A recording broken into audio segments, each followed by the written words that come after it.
Fam, I literally, when I created this, like I said, off air, I had recorded 28 records for this project.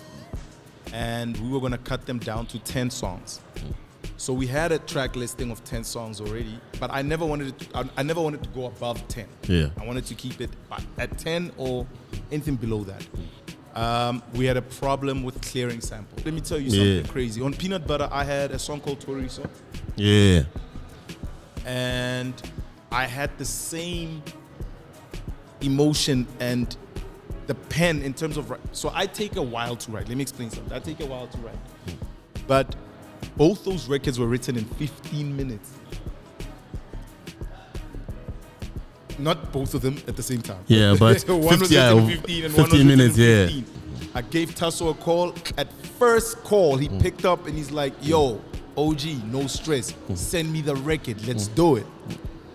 And he sent me back valedictorian, his verse, I think 2 days later. And that was it. That was valedictorian.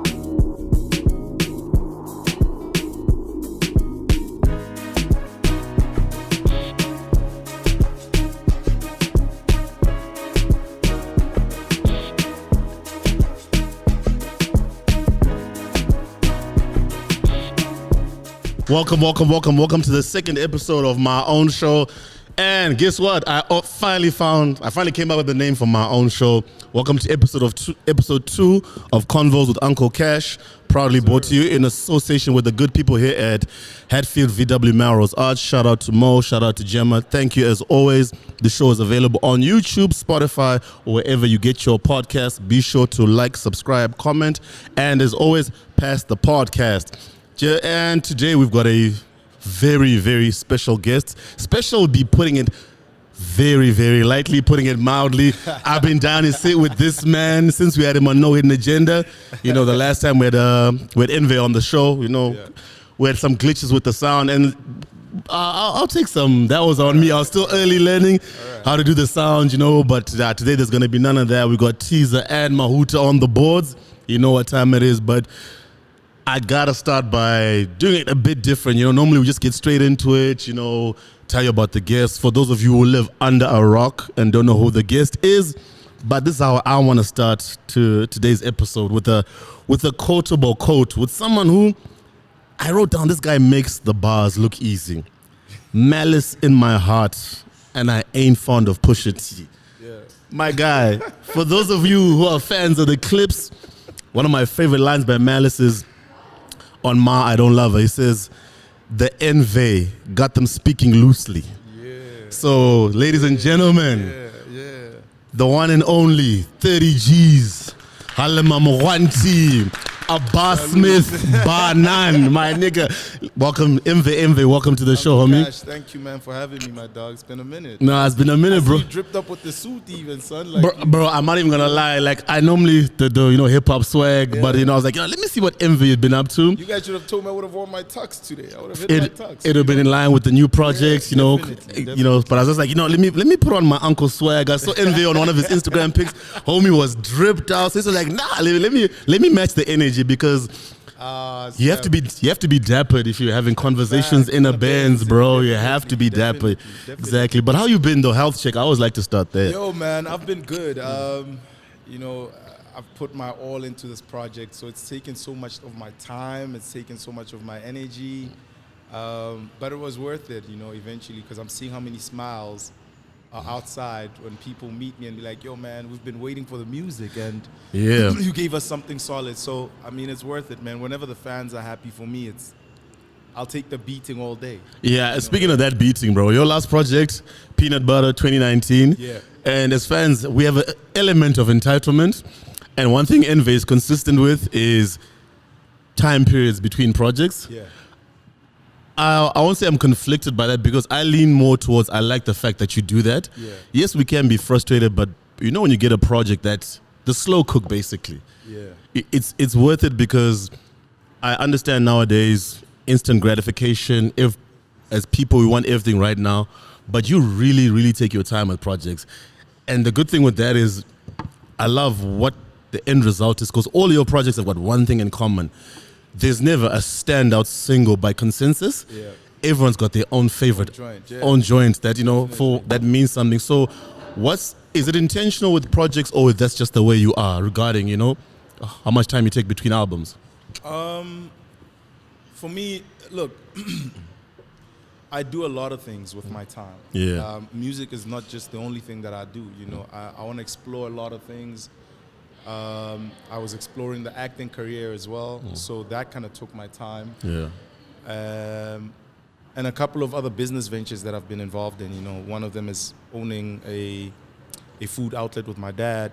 Oh, nice. So running that, just doing a lot of things. Because I don't want to solely concentrate on music every time. I need to grow as a person, and I want to have experiences that I can talk about in the music. Yeah, instead of like giving you an album back to back and I'm literally giving you the same story. I want you to see the growth. I want you to see who Mpho is in this period of his life. Yes. So I'm not so fixated in back-to-back droppings. I'm not that guy. I also make sure that the albums that I drop, stand the test of time. You guys can enjoy them for the next 4, 10, 20 years, however long you enjoy the music. But for me, it's always been make something that's palatable for people for long, as opposed to something that's a quick fix. I'm not a fast food restaurant. Yeah. I make vintage wine. Yeah, Moeng, fine wines, bro. Thank you, sir. Exactly. But on that, do you ever feel the pressure? Because I know the DSPs are putting the pressure on artists where they have to consistently drop. Some are playing the numbers game. Do you feel that pressure when you are planning your music rollouts? Because I know you've always got albums and music in the tuck. Yeah. No, I don't. I mean, I've got so many songs that I've done, and I could have been dropping singles in that space when I hadn't dropped the project. But I felt, but why? I need to come back with something solid. I always want to come back with a body of work instead of just one single or 2 singles. It has to be full body of work. I want you guys to enjoy it, sit down, because I feel I serve my niche very well, and I'm not playing the mass market thing. I know my niche, and I know how they feel when they hear the music, so I just do it for them, man, and I know they're happy whenever I drop stuff, so they'll eat it up. I know you eat it up for a while, okay? Yeah, fam, speaking of eating stuff up, when we last had Mpho on the pod, I had a moniker, nickname that I had to drop now that we're affiliated with corporates. But as well, I think one thing I was, something about uncle, being an uncle and side chicks, moving right along. So we moved away from that? Yeah, it's just now the Joburg Bachelor and Uncle Kash. But I was surprised when I saw you tagging me on top. I'm like, Joburg Bachelor? I'm like, who this? Yeah. That's Cash doing now, But anyway, but the reason I bring that up is I was just laughing to myself because you mentioned growth, and growth is an important thing. And I love how when we are fans of an artist, we see the journey. It's a glimpse of your life and being adjacent to it. Like, we'll never live 100% Mpho's life, but through the music, we get to appreciate it. And why I'm highlighting this is, with social media, people give too much of themselves. Like, I even noticed, actually, it's like, this is so cool how even Mpho's Instagram, I just rolled my finger a few times and it went from like 2024 to 2022. So it's not too much, it's just enough. And it makes you appreciate, like, I actually it gave me a whole snapshot of where you are at. Like, okay, he's doing a movie where ladies man. I was like, this is why Mpho is so good with these love joys. It's like, yo, bro, like, I'm like, Tandanani for real, bro. Like, yo, Mpho for real. Like, fam, I was like, Summer 95, the interlude before Summer 95, and then Bina. I was like, okay, this guy is clearly living vicariously through his music. Like, I was like, I bet you the casting for this flick was easy, because like Mpho really is that guy. No, bro. actually, you know what? I'll be honest with you. The acting part is quite difficult. I actually underestimated it. I remember when I got the script for Tandanani, I was given the script, I think, a week before we shot. Yeah. So I had to now get into character and just find out who this Tandanani guy is. How does he act? Is he calm speaking guy? Is he aggressive? Is all that stuff. Learning a character is such a difficult thing. So I give it up to people who are acting and do this thing for real. Day. It's a serious job. It's not, it looks easy because you see the guy on screen and there's preparation that goes into it. There's a lot some people even struggle getting out of character for a while. You know, Funny, they so exactly. Yeah, they're so in there. Like funny you mentioned. I know Brandy did the one. I forget the name of the series where she got so much into the role, she had to go for therapy to break out of that because, like these guys, you know, if they're really thespians, like some actors will prepare for more than a year for a role. True. Like I remember Leonardo DiCaprio when he shot Blood Diamond, because he plays a Rhodesian drug runner, which is Zimbabwe Rhodesian then. He came and he was in South Africa for like months, just learning that Rhodesian Afrikaans accent. So I remember laughing. Most people didn't notice, like the one part of the film, he got so into the voice. The journalist asks me on the one scene, it's like, so it's like, where are you from? She's like, I'm from Rhodesia. And she's like, don't we say Zimbabwe now? I was like, oh, is it? He nailed the farm accent. He killed the accent. But you are right about respect to your craft. Definitely. Where like I know P. Dot is serious about acting. Shout out to P. Dot. Definitely. I think I draw so much inspiration from him as well, because when I see him doing his thing, and I'm like, damn man, I've always wanted to do this too, you know. And he'll give me tips there and there to help me prepare for a role if I need to, you know, get in tune with it. But yeah, man, he's in there like that. He's definitely in there like that. Exactly. So, and with your roles, in terms of the acting, like, how are you selecting the roles, or do you have a manager? How are you getting the parts? Because I know you're quite serious about the acting. So, luckily, I have a guy I call a friend, who was also, well, I don't know if he's still in the music business now, but Omen the chef. He's the guy who's been costing me a lot for these things. So he trusts me in that regard, and I'm so happy to work with him. I'm learning a lot from him. This in itself is giving me experience, you know. Yes, I want to hit those Netflix screens soon. Yep. But, and the checks that come with it? Yeah, definitely. But you know, there's always humble beginnings. Definitely. You know, and I'm so happy that I've got people who are willing to trust me with their art. And what do you think is, creatively, what do you think is the link between music and acting? Because it's almost like a rite of passage and a seamless transition you saw with Tupac, with X, LL Cool J now. It's actually funny that most the young kids know Will Smith and LL as actors. They don't know that these guys were rappers, exactly. So what do you think, the link, is it a seamless transition, or do they just seamlessly go together? I think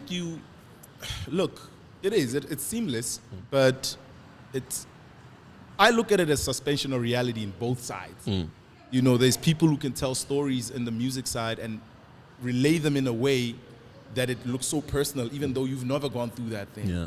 And you could do the same thing with acting. You could play a role and you've never been through that stuff. So I think it's just a case of suspension of reality. But I know two of them, it's just music as a reality. But I know two of them, it's just music as a vehicle. Is you get to play a persona in your tracks, and that's why I've always loved like Nas, X, Pac, you as well. Like you rap in a way that I've probably been to Mamelodi East, but you make me feel like you're there. You 25K, same thing with like 25K at Fridgeville, like even with Tato Soul, like Tease and I joked like, yo, we're not trying to be caught on Tower Street at the wrong time. Like I remember during COVID, like the one time we got so engrossed when 25 dropped, we actually took a trip to Ettridgeville with the one homie who grew up there at some point. We drove around just to soak up. Like that's how much. My second hood, by the way. Really? Yeah, my dad is from Ettridgeville. Man, so you're cemented in terms of PTA. Yeah, Pretoria, I'm good. I'm sorted. I'm good. Exactly. But I just don't ride around in Juku Lane though. But I'm good. But I'm good. You know, yeah, because I think with fans, what they underestimate with like the process of creating music. Yeah. If you don't live it, we can pick it up. Like we can pick it up that okay, it's entertaining. That's why sometimes, you know, like I know in America with the whole hood thing about if you didn't live that life, like the whole phrase, you're not about that life. Yeah. Even in the music, it comes through. So your music is great. That your projects and your timing, it's like we can clearly see this is how Envy grew. Yeah. Even like with I absolutely love the album cover for Peanut Butter, because I mean that's my neighborhood. That's literally my hood. It's kids around my block. Exactly. It's like it's I think most of us, whether you grew up Kasi or your relatives or grandmother, it just reminded me of the school holidays at my grand's house. Same thing, tree running amok, and it's so from just I'm thinking conceptualizing projects. I love people who've got attention to detail. That I know the CDs aren't there anymore, but I was that geek where you get the CD, you look at the art, still read the you can credits, the credits, the thank yous, the thank you, and I was big on that. I was also big on the thank yous. I miss that era though. I really miss. I miss it. I do like that. You know, you've got artists like Bial Wanster who even with the projects they put out vinyls for those who want. I know Melly Mel. I actually need to do that. I was speaking to somebody recently and they were like, "Yo, put C.A.B.I.A.B on vinyl." Yeah, put on. Definitely, I have to probably print out like 50. Limited edition, people just get them. Yeah, people get them. Something I'm considering. Because on my Take a Lot wish list, I've got a vinyl player, 6K. I'm saving up for it, but I'm just thinking, just you drop that needle, that crisp old sound of exactly, and then I love that. And I'm looking at the cover with a classic Benz, bro. And I do. There's a petrol head when I saw the title to your album, I was like, "Conversations are better than a Benz." I'm like, yo, I'm 42. I'm now in that era of Grootman swag. I'm like, dude, this is the kind of music that we've been looking for. It's there internationally, other artists, but what I love about the concept is it's timely and it's across the board. And across the board, I mean, the youngsters can bump it. True. But for us, because there's the running joke is 80s babies, we're refusing to let go of our street cool card. We're still partying, we're still at events. But at times you find I can't really connect with the little babies and some of the young music. It's tough, man. Even when you're in the clubs these days, I mean, you're like, okay, what's going on here? So I avoid having to go to those kind of places. I'm usually at the crib or at the braai, or if I'm doing like a little space, it's a sports bar. I'm there checking out some football games, grab a beer, and you know. You can, because it's the same kind of setting. I do like that there are a few places like one brand, shout out to them, that kind of captures the feel for us sports and our kind of music with DJs is Tiger's Milk, because they will intentionally give you a set of old school Kwaito. They'll give you our hip hop, because otherwise the mainstream and most of these events, and it's understandable, the record labels are gonna push what's current. For them, it's a business. I mean, I'm no longer we had our backpack phase where the record labels are ruining the music, but it's like, no, it's not really that. It's something for everyone, and music for the masses will always gravitate to younger, what's current. But also we forget hip hop just turned 50, so it's still going through its maturation. True, but I don't like it when they try and make it look like it's a young man's sport. It's not. Do you know, it's the craziest thing. I mean, we still appreciate hip hop now, and we were youth back then. Yeah. But Nas, you can still see Nas's hip hop, and he's like 52 now or something. Exactly. He's still hip hop. He still looks hip hop. He still breathes hip hop. Everything about him is the epitome of hip hop. Definitely. And still putting out projects. I mean, like, you could have never told us anything in the 90s about our R&B, like coming from the perspective of our parents. They had their era. Yes, it was Aretha Franklin. They might have thrown a bit of side eye to R. Kelly with the raunchy lyrics, because theirs was clean and wholesome. But for us, 90s was like R&B was golden generation for us. Didn't take anything from the previous generation of R&B artists and soul and jazz. But what I do like about hip hop, you're absolutely right. It's not really a young man's sport. It's a young genre of music, because 50 years is not really that's a long time. It's a long time. And the great part is it's now at that stage where it's segmented. There's hip hop for the young kids. There's hip hop for those who like that conscious, who want to hit like your new It's an entire culture. It's a culture it's a culture and a movement. Definitely. So and in line with that, new project out. Conversations are better in a Benz. Better in a Benz. Conversations are better in a Benz. Say it again. We're gonna promote the life out of this album. Yeah. Off the top, what inspired the album title? So I knew this was gonna be a great story, so I had it written down.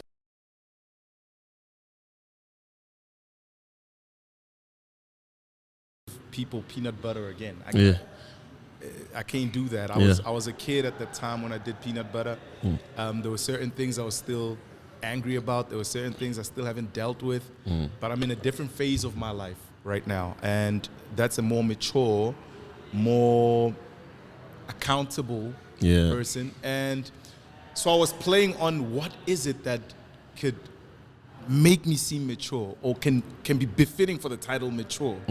I'm a very big car fan. Yeah. I thought to myself, damn, growing up, a Mercedes Yep. was a car that I looked at and I thought, this is premium. Yep. I'd like to be there. So it's basically a metaphor for growth and maturity and premiumness. The whole Benz thing. Also, have you ever seen anybody talking crazy in a Benz? You don't do that. You don't put your feet on the dash in the Benz. Exactly. You don't touch the radio. You don't do that. It's respectable, Exactly. So I feel that I'm at that position in my life where I'm a Benz.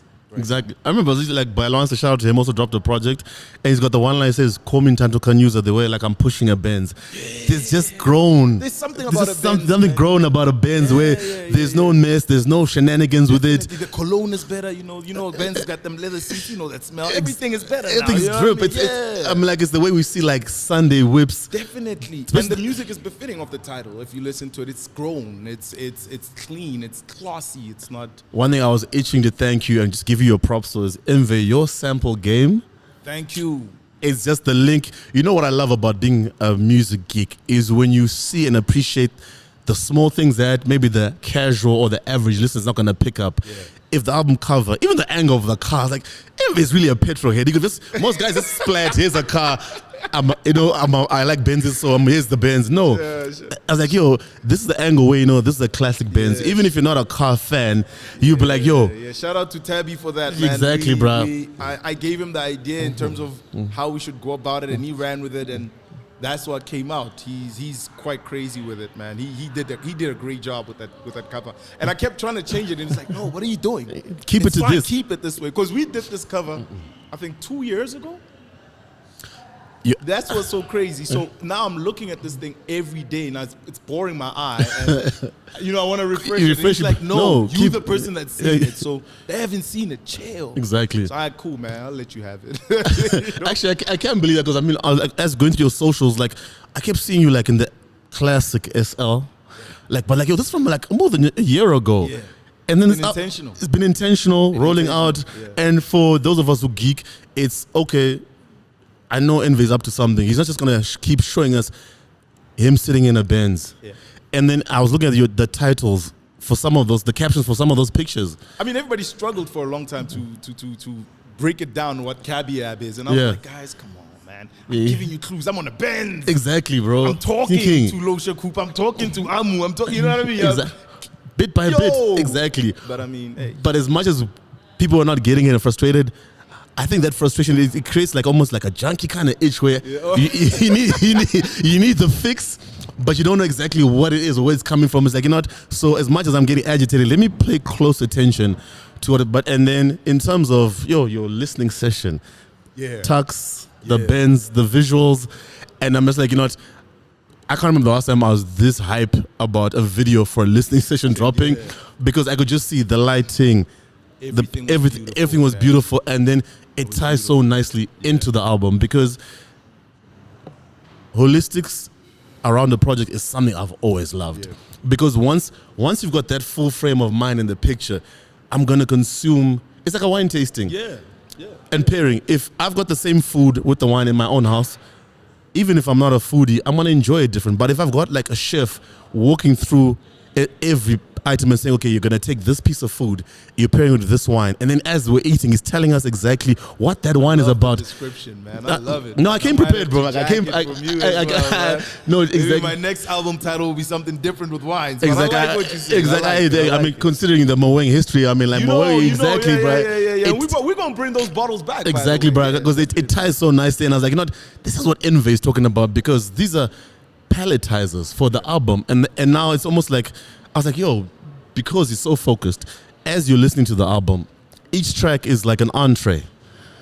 The info, how it starts, the sound, gets you hyped, but it's letting you know that, look, they are so much better. Not just better, but they are so much better. In a Benz. And then now, in a Benz. And then I'm like, okay, this dude is intentional. Then for me, the next thing is the length of the album. Yeah. One thing about growth that you speak to, and I love that you're at that stage in your life where this album shows exactly where you are and where you've been and what we missed out. We're now filling the blanks with the music, is growth. Because this album has something for everyone. Fam, I literally, when I created this, like I said, off air, I had recorded 28 records for this project. And we were going to cut them down to 10 songs. So we had a track listing of 10 songs already, but I never wanted to go above 10. Yeah. I wanted to keep it at 10 or anything below that. We had a problem with clearing samples for 2 records. One of the songs was actually supposed to anchor the entire project. Oh, it man. literally was the best song on the project. We couldn't clear that. There was another song we're struggling to clear as well. So we thought, instead of trying to replace those 2 songs with the other songs there, nah. Short. Let's make the project Make it very short, compact. There's no fillers, but you're still going through different emotions, because I want you to go through a happy emotion. I want you to go through the rap emotion. I want you to go through the in-love emotion. I want you to go through a sad emotion, because that's everything that I've gone through in this space. And the nicest thing about this project for me is I think I became way more vulnerable than I did on Peanut Butter. Oh, definitely. And I'm glad you bring up vulnerability, because one thing I think I love on certain projects is, and that lacks from other artists, not to knock them, is rap is very braggadocio, and sometimes we're scared as men to be vulnerable. And why I think it's an important conversation, I think if you look at SA, there's an unfortunate situation with GBV, and a lot of that is a manifestation of men not knowing how to be vulnerable. True. How to express emotions and how to vent in a healthy way, where vulnerability is almost blasphemy to some men. If you think of from my culture as I'm a Zulu man, what does vulnerability mean? True. But it means you can be vulnerable and not lose any of your manhood. True, Kash. I can agree with you there. But you know how it is, man, in this industry. Everybody wants to look good. Everybody wants to look like you don't have bills. My man, we all got bills. Exactly, bro. Do you understand There's what I'm times of the saying? month where it gets real. Yeah, so people want to act like this is Instagram, where you have to show the good side of yourself all the time. Like on Instagram, it's funny. You've never seen somebody saying, yo, man, I don't have money. I'm poor. Because everybody wants to look good. But that's not life. That's not reality. It's a false reality. Yeah, so for me, I never want to have a situation where I don't seem vulnerable. I look like I'm this big, strong. No. Like, I've got my moments. I speak about things that are happening to me. I speak about things that affect me, because you never know who you might be healing with you telling that story. Yeah. I did one of these episodes where, well, I've shot episodes for Conversations Are Better in the Benz with different people, and I sat down with Losha Cooper, and one of the things she said, she listened to one of the songs, and she said to me, damn, and she started crying, literally crying, and she said, damn, man, I've got that same situation. And this song is actually helping me deal with it right now. Bro, like for me. So for me, you know what I mean? That for me is testament to, yo, be you. Speak about the truth. Speak about shit that affects you. If you don't, then yo, can't always be partying. I can't be partying all day, dog. Is that song October Grey? October Grey, yeah, definitely. Definitely. On Peanut Butter, let me tell you something crazy. On Peanut Butter, I had a song called Toriso. Yeah. And I had the same emotion and the pen in terms of, so I take a while to write. Let me explain something. I take a while to write. But both those records were written in 15 minutes. Not both of them at the same time. Yeah, but one was written in 15 and 15 one was minutes, written in 15. Because just comes out. It just goes. Yeah. You know, you don't have to sound cool. You don't have to be concerned about, yo, man, the technique is is there a punch here? And entendres, you don't have to worry about that. It's you telling the truth. And I literally, on every song that I do that's like that, I have a moment where I literally drop tears. And I think that as well for me is therapeutic, because I'm getting everything.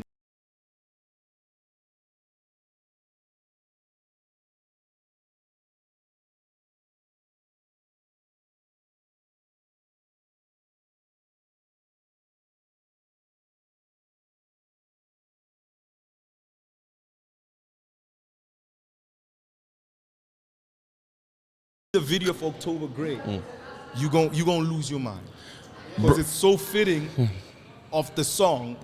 We've shot it already. It should be coming out soon, but man, you'll see it. Is your cousin on it? No, he's not. So I'm telling the story from a POV. I see. Third person stance. Yeah. There's no way we're not gonna feel. Back to like quotables. There's no way guys are not gonna feel October Grey. Also, just love the title. Yeah. October Grey, and just the mood around the song. You're becoming a different person. Doesn't mean that I don't care, or you're not becoming a burden. I'm getting chills with you saying that. My guy. That's like, I didn't want to make it too emotional, but it's my guy. Like for me, like I got choked up because I was like, I might not have had dealt with that situation, but I think a lot of people have family members where you've had to deal with some kind of challenge where it becomes a catch-22. Because as black people, we always want, in fact, not even just black people, we always want family around.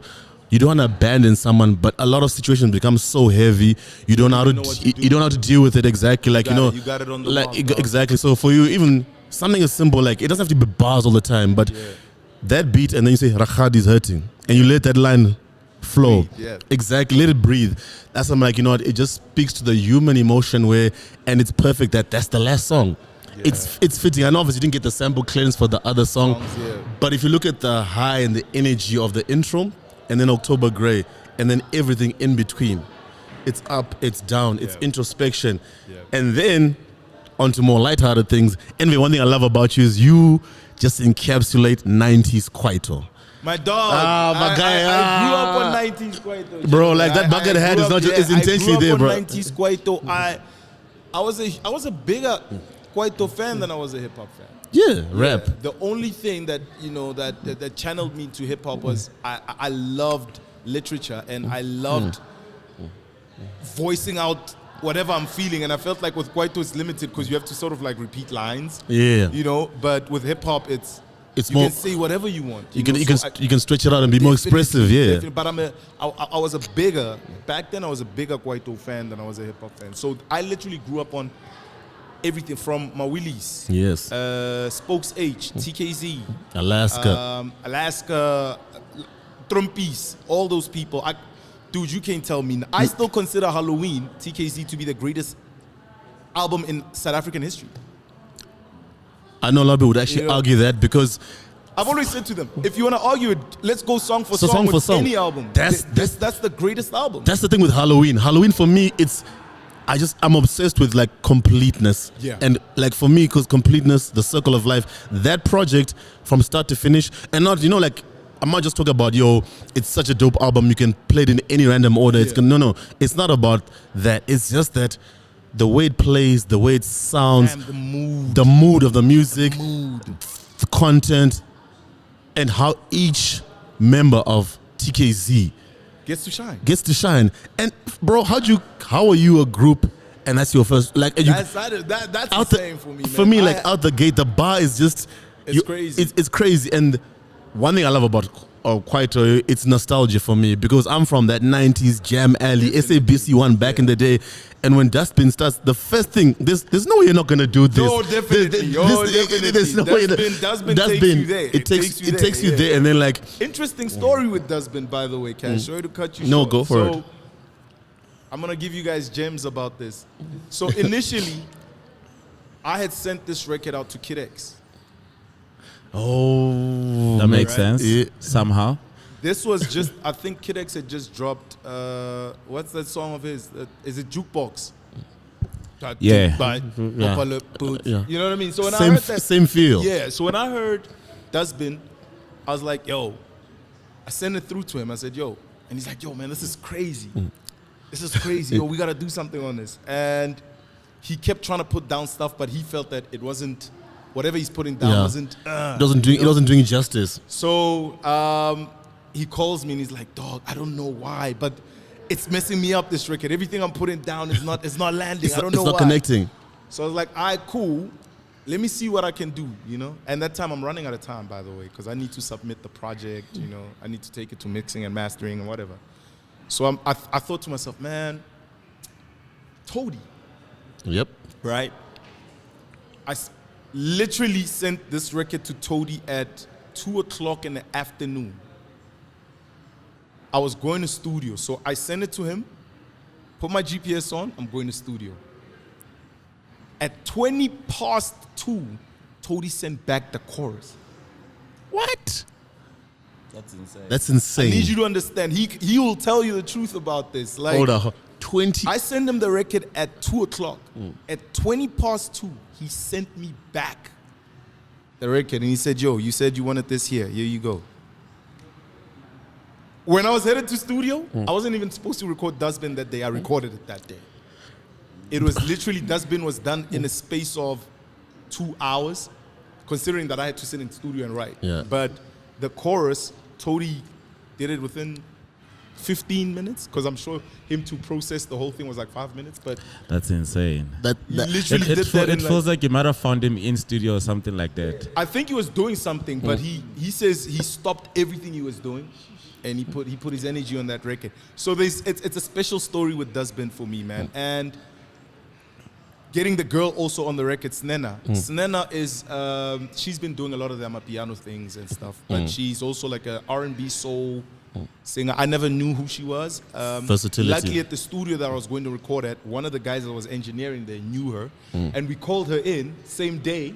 She came in, recorded that, and it was you know, and then we had Dustbin. That's literally how Dustbin happened. You know, like I just absolutely love these kind of stories because it just speaks to synchronicity where like when things just align, they align. It happens at the same time. Like it was crazy. It was meant. I'm like, not to say. I mean, like X for him, and I'll shout out to X to say, look, I'm just not doing this justice. It's not connecting. He gives it back to you.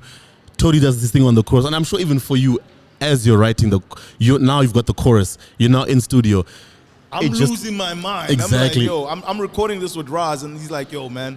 He's losing his mind because he's saying to me, he's my engineer. He says, yo, man, let me jump on this. I'm like, nah, son, hold on. Hold on, bro. Hold on. I got this. I got this. And I understand that kind of excitement because once the chorus is laid in, because there's no particular order of how you can make a song. You can do the verses, you can do the chorus, you can do the ad-libs, you can fill in. Yeah. And it just makes to a great final project. So I understand Maraza be like, yo, let me get on it, you know, because it's that excitement that's in the air. Yeah, he's my guy. I know whenever he says to me, let me get on a song, I know that song is a bang. So because he reads music differently. So I appreciate that about my brother Raz, man. Shout out to Raz. He mixed and mastered this project, by the way. Shout out to the homie, bro. Shout out to Raz, man. Sounds epic because like as I've been listening to the album. Sonically sounds amazing. Dude, track listing, punching in of songs, the order, the length. You know what I really love about the length and why I keep like bringing that up is if you're really appreciating a project, for me personally, if the project is too long, I don't get to go back to it enough because a lot of music to consume. But I've had times where like I do a lot of stuff around the house, music in the background, sometimes earphones. And I'm like, wait, I'm already on October Grey. Nah, run it back. Run it back. But that's the intention. That's what I want. Exactly. That's literally what I want. I want you to complain and say, man, it could have been longer. Exactly. You know what I mean? But that's always the best place like to end, you know, with anything. Yeah. Like always being left wanting more as opposed to like too full. True. I got the feeling. And with your stretching of projects and timelines, we always know that, look, we're going to get to sit with this for a while. Same thing with Peanut Butter. Because I've been bumping, obviously, the new album, I can go back to Peanut Butter. And I was just like, yesterday, I was just laughing to myself and giggling, like, your Envy's got some of those most simple but dope punchlines. I kept saying to myself, I'm going to hit you with a duvet and a pillow. I was like, yo, this is the niggas sleeping on me. Because you niggas sleeping on me. Like, yo, that line, I just like, and obviously, shout out to Ginger. Ginger was on a lot. Amazing. And Mage C as well. Shout out to Mage C, man. He produced that and he sang the chorus. Man, I've just got a team of people who are so talented around me that want to work and it's a balance of even like features, not too feature heavy. True. Max, shout out to Max. I mean, when you have Max saying things like, you're going to feel the breeze on your ass, like hospital gowns. Hospital gowns, Yo, you know, even with the features, man, it was crazy. It was perfect. I had to literally sit down with the record and think, who can fit on this? The Muggs thing, me and Muggs recorded this song 3 years ago. Yeah, 3 years ago? Yeah, 3 years ago we recorded this song.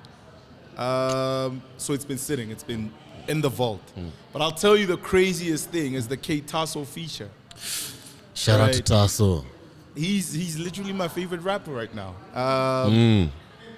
Mahuta will tell you, actually, I was bumping the Ginger album, the Bar album, for like a long time. And there's a song there called BNG2. BNG2, one of my favorite songs, bro. And I didn't know K Tasso by then, mind you. So I bumped this joint and I'm like, yo, who's this? So I kept running it back. I'm like, yo, who's this? So I had to call Ginger. I'm like, yo, who is this dude? Son, this guy's talking to you on this song. Exactly. You need to, mind you, Ginger's been on some Super Saiyan thing lately. Like he's killing, going crazy, you know? Not to say my boy hasn't been crazy, but right now with that Bar album, I think Ginger just went into his pocket. Yeah. But I said, yo, son, who is this kid? This guy is talking to you. I don't know who this guy is. We're not He's ups. like, yo, that's a whole, yeah, we don't play the same side. Like, what? old money chinchilla. Chinchilla, you- I said, yo, man, come on, man. What's this now, you know? Walk through the sewers, glide over in our night. He sneaks. I've been having a slow week. Yeah, crazy. So anyway, Ginger, I called Ginger. I'm like, yo, I don't know who this guy is, but I need you to plug me with this guy. I gave Tasso a call. At first call, he picked up and he's like, yo, OG, no stress. Send me the record. Let's do it. And he sent me back Valedictorian, his verse, I think 2 days later.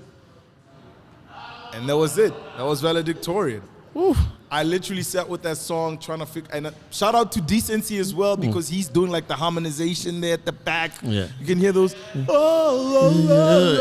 know, that was added on later, but it was working with K Tasso was such a beautiful thing because he takes the art seriously as well. Shout out to Jimmy Wiz as well.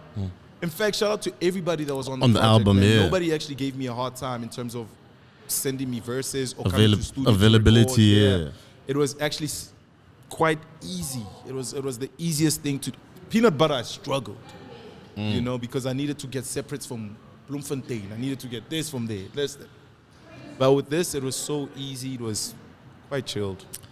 Envy, I could talk to you forever, but I thank you so much for coming through. I mean, I want to start ending this show by always asking my guests, like, just what's one piece of advice you just give to fans, viewers, listeners, or just one milestone since the last project? You know, I know it's a bit of a high level. What would you share in terms of where you're at in terms of advice, life advice? You know, not anything specific. We are so consumed lately with what's happening on social media. We're so consumed about the standards of life that we need to live because of social media. And I'm going to say to you, everything goes with the pace that God has intended you to move at. No doubt. Do not feel pressured to do things that are out of your pocket. Do not do things because somebody else is doing them. Find you. And it doesn't matter what anybody says. There's things that you're special at. Find those things and maximize on them. I saw this crazy battle the other day. It's a rap battle, and this guy says, niggas could literally see me walk on water and they'll still be saying, damn, this nigga can't swim. You know, so they'll always be hate, even though he's doing something amazing. Yeah, they'll always be hate, but you can't expect everybody, to love you. So at some point, you gotta do things to soothe yourself, to find therapy within yourself, and be cool, man. And trust God in everything that you do, man. That's the one dude that will never let you down. Oh, word to that. Amen to that. Yo, we're ending on in church. You know, Envy just took us to Sunday service, but my guy, thank you so much for coming through. My guy. As always, you know, thank you. Great episodes. So this was episode 2 of a show that finally has a title, unlike the first episode, Convos with Uncle Kash. Your boy got his own show, courtesy of the good people at Hatfield VW Melrose Arch. But as always, I have to thank the person who worked his magic years of planning. Thank you to Who is Sipho, the man. Sipho the man that made the episode happen, to our guests on the show. But thank you to everyone. Thank you to the homies, to my man's Vinyl_T on board. Shout out to Teaser, Jameson Supplier for the gifts. You know, made it happen. Definitely. I got my sunglasses on. Got the Jameson. Who poured for me in a Red Bull cup? What's going on? Yeah, that we need to investigate that person. Come on, I need. This is setting me up. What's going on, man? Thank you. So thank you to everyone. This show will be available on YouTube, Spotify, and all the DSPs. Thank you to everyone who came through and supported the show. As always, we appreciate the love. Like, subscribe, comment, and you can catch us on the next episode. One love. Thank you for having me. Convos with Uncle Kash is a production of the No Hidden Agenda Media Group, produced in partnership with Hatfield VW Melrose Arch. The show's executive producers are the Joburg Bachelor and Who is Sipho. Sound engineering by Vinyl_T. Mixing and mastering by Tubby the Don. Animation by Farisai Kavai. All visuals are shot, edited, and produced by Who is Sipho. Supporting cast members Miza and Nick Swagger. Thank you for watching. Be sure to catch us on the next episode of Convos with Uncle Kash.